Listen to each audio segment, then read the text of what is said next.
बताओ। राधे राधे गुरुजी। जी गुरुजी, आप बोलते हैं कि बच्चों को संस्कार देना चाहिए, लेकिन बच्चा ही संस्कार नहीं ले तो क्या करें? क्यों नहीं लेगा?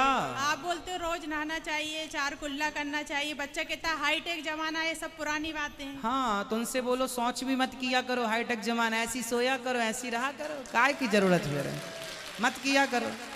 क्या आप उनसे बोलो कि वॉशरूम में जाके वहीं खाया करो, जमाना ये वाला है। कि अब ये पुराना जमाना नहीं है, हाँ, हाईटेक तो उनसे जमाना बोला करो कि बेटा बेडरूम में क्यों सोते हो, वहीं जाके सो, वहीं खाओ रहो। कि सब ये आपकी फिजूल बातें हैं। हाँ, तो कैसे हाँ। संस्कार देना चाहिए आप कितनी बताइए। कितना उम्र का हो गया? 14 साल का। हाँ, अब संस्कार देने की उम्र खत्म हो गई ना। जब देने की उम्र थी तब आप लोग सोए पड़े थे।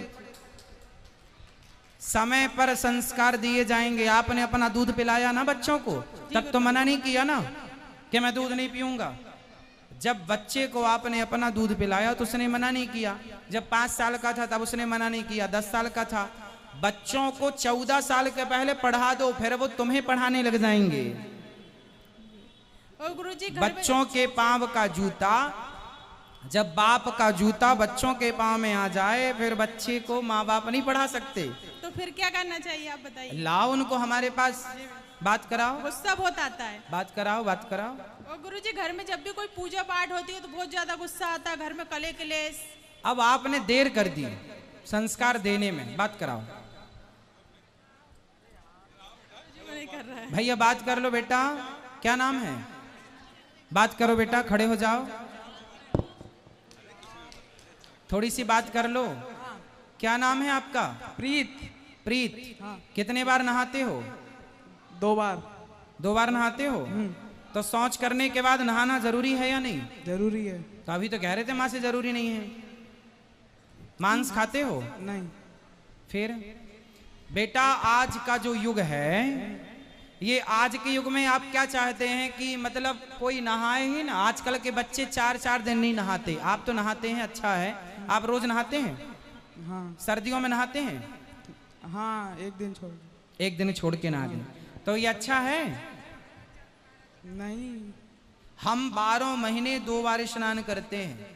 और हमारे यहाँ 5 साल के जो बच्चे हैं ना, छोटे छोटे, आप तो 14 साल के हो, हमारे यहाँ जो 5 साल का सबसे छोटा बच्चा है, उसके लिए भी नियम हमने बना रखा है और वो फॉलो करता है। वो यदि शौच करने जाएगा, 5 साल का शौच करने जाएगा, दिन में 2 बार या 3 बार भी जाएगा, बच्चा है, तो भी उतनी बार नहा के आएगा। उसके लिए नहीं, वो अपने से नहाता है। मतलब उसे एक बार बता दिया रास्ता, अब वो अपने से नहाता है। अब उसे बोलना नहीं पड़ता। वो लघु शंका जाता है ना, तो कुल्ला करता है 4, पांव धुल के आता है अपने से। अब पहले बताना पड़ा, 10-15 दिन 1 महीने तक कंटिन्यू बताना पड़ा, फिर बच्चे सीख जाते हैं। बेटा, ये शुद्धि है, जैसी राखो शुद्धि वैसी बने। आप बताओ, आप 4 दिन कुछ मत खाओ, तो क्या आपके अंदर सोचने और समझने की कोई क्षमता रहेगी? नहीं। मतलब आपके अंदर जो थॉट आते हैं, जो विचार आते हैं, वो विचार कहाँ से आते हैं? पेट भरा होगा तो अच्छे विचार आएंगे या बुरे विचार आएंगे? पेट खाली होगा तो कोई भी विचार आएगा? नहीं। इसका मतलब है आपके खाए हुए अन्न से आपके विचारों का सीधा सीधा संबंध होता है, हाँ या ना? हाँ। इसका साइंटिफिक रीजन समझो। हमारा सनातन धर्म, हमारी हर बात साइंटिफिक है, विज्ञान की कसौटी में खरी उतरती है। मैं आपको हर बात वैज्ञानिक रूप से समझा सकता हूँ, साइंटिफिक। अभी समझो, आप कुछ खाते हैं तब ना आपके अंदर शक्ति आती है खड़े होने की, चलने की, या कोई भी काम करने की। मतलब आपके खाए हुए अन्न से आपके विचारों का निर्माण होता है, आप मानते हैं? हाँ। तो आप जितना अच्छा अन्न खाएंगे उतना अच्छा विचार होगा। आप किसी चोर के घर जाओ और चोर के हाथ का, चोर के घर का रोज भोजन करो, तो आपकी बुद्धि में क्या आएगा? चोरी। हाँ, फिर आपका मन करेगा चोरी करने का। आप किसी साधु के घर की रोटी खाओ तो आपका मन अपने आप साधु हो जाएगा, पवित्र हो जाएगा। मतलब जैसा खाए अन्न वैसा रहे बेटा। भी तो आप बच्चे हैं, जब आप किसी बच्चे के बाप बन जाओगे तो आप भी अपने बच्चों को ये सिखाओगे कि बेटा जैसा खाओगे अन्न वैसा रहेगा मन। ये परंपरागत है। आज आप बच्चे हो, नहीं समझ रहे हो, जब कल आप भी बड़े होंगे तो आप ही अपने बच्चों को समझाएंगे कि बेटा जो कह रहा हूं समझ लो, वो तुम्हारे हित में है। अभी आप बच्चे हो बेटा, अच्छे राह पर चलो। हम ये थोड़ी कहते हैं कि आप तरक्की ना करो, खूब पैसा कमाओ, खूब नाम कमाओ, खूब इज्जत कमाओ, लेकिन आज ये बताओ कि आप जैसे पढ़े लिखे बच्चे आजकल पढ़ने लिखने के नाम पर ये पढ़े पूरी रात वारों में जाकर के डिस्को करते हैं। आजकल आपने देखा है बड़े बड़े शहरों में। तो ये सही है? नहीं। आप भी करोगे ऐसा? नहीं। क्यों? आप तो पढ़े लिखे हैं। नहीं, बुरी बात है। बुरी बात है ना। मतलब आज आप कहते हो कि महाराज जी मॉडलिंग जमाना है, आधुनिक जमाना, तो आधुनिकता के नाम पर कितना गलत हो रहा है आपको पता है?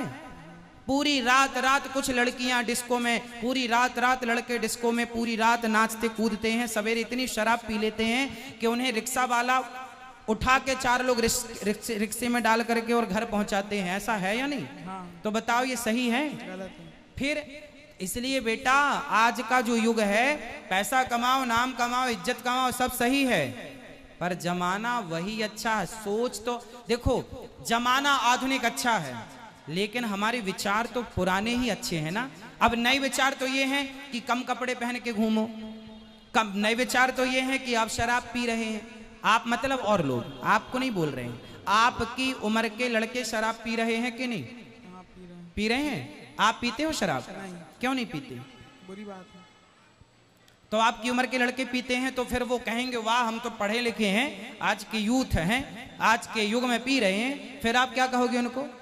फिर आप भी पीने लगोगे उनकी संगति में कि मेरा दोस्त पीता है यार तो अच्छा ही पीता होगा। मतलब तुम्हारा बाप जो समझा रहा है वो गलत है, और तुम्हारा दोस्त जो नालायक शराब पीने सिखा रहा है वो सही है। आधुनिकता ऐसी कैसी सही है कि वो शराबी बना दे तुम्हें, तो वो सही मान रहे हो और आपका बाप सही रास्ता बताए तो आप अपने बाप को गलत कह रहे हो। कौन सही है? आपका बाप सही है कि आपका दोस्त सही है? बाप। फिर इसलिए बेटा आप आधुनिक हैं, हम भी आधुनिक हैं, लेकिन आधुनिकता में अपने संस्कार खो देना कौन सी समझदारी है? समझदारी है? फिर समय से नहाओ, समय से नहानी तो है, जैसी राखो शुद्धि। आगे बोलो आप, जैसी राखे शुद्धि वैसी रहे बुद्धि। हाँ, शुद्धि से बुद्धि का निर्माण होता है, अन्न से मन का निर्माण होता है ना। अच्छी संगति से अच्छे विचारों का निर्माण हो, इसलिए अच्छी संगति करो। हम कह रहे हैं आपको वैज्ञानिक बनो, आप भी इसरो की तरह चंद्रयान उड़ाओ, आप भी सूर्ययान बनाओ, आप भी मंगलयान बनाओ, लेकिन तरक्की करना कहाँ बुरा है? हमने कब मना किया? लेकिन आप तरक्की करने लग जाएं और अपने बाप माँ को, अरे तुम तो अनपढ़ हो, तुम तो कुछ नहीं हो, आप अपने माँ बाप को जलील करने लग जाएं, आप उनकी आज्ञा का उल्लंघन करने लग जाएं, तो आप पढ़े लिखे हैं, आप तरक्की कर रहे हैं, अच्छी बात है, लेकिन आप एक तरफ अपने माँ बाप को जलील कर रहे हैं, अपमानित कर रहे हैं। ये कैसी पढ़ाई लिखाई है? सही है? नहीं। पढ़ाई लिखाई का मतलब ये है कि आप अपने माँ बाप को जलील करें, अरे तुम तो मूर्ख हो माँ, कुछ नहीं आता तुम्हें, हम तो पढ़े लिखे हैं, आज के यूथ हैं, हम आज के युवा हैं, आज के दौर में जी रहे हैं, तुम क्या पुरानी बातों में लगी रहती हो? मतलब तुम्हारी माँ तुम्हें सही रास्ता बताए तो गलत है, और तुम्हारे दोस्त गलत रास्ता बताएं तो सही है। क्या सही है क्या गलत है आप बताओ हमें, बताओ हम किस रास्ते में चलें? बताओ सही रास्ता। बताओ कौन सा सही रास्ता होता है? हम कितने बजे नहाएं ये बताओ? सुबह 4 बजे नहा लिया करें, और एक दिन छोड़ के नहाया करें कि रोज रोज नहाया करें? रोज रोज। अच्छा, तो पहले आप नहा लो, रोज रोज रोज नहाओगे? हाँ। हम तो रोज नहाते हैं, दिन में 2 बार नहाते हैं, 12 महीने नहाते हैं। आप कितनी बार नहाओगे? चलो 2 बार नहाओ, ना नहाओ 2 बार, पर एक बार तो कम से कम 2 बार नहाना अच्छा है। सुबह शाम दोनों बार नहाना चाहिए, शरीर को स्वस्थ रखने के लिए ठीक है। लेकिन अब मुझे ये बताओ कि अब आप सर्दियों में कितनी बार नहाया करेंगे? रोज नहाओगे कि कभी कभी नहाओगे? रोज। अब तो नहीं, एक दिन छोड़ोगे? नहीं। खुश रहो। अब तो गला प्रवाही नहीं करोगे? ठीक है, अपने माँ बाप से सॉरी बोलो।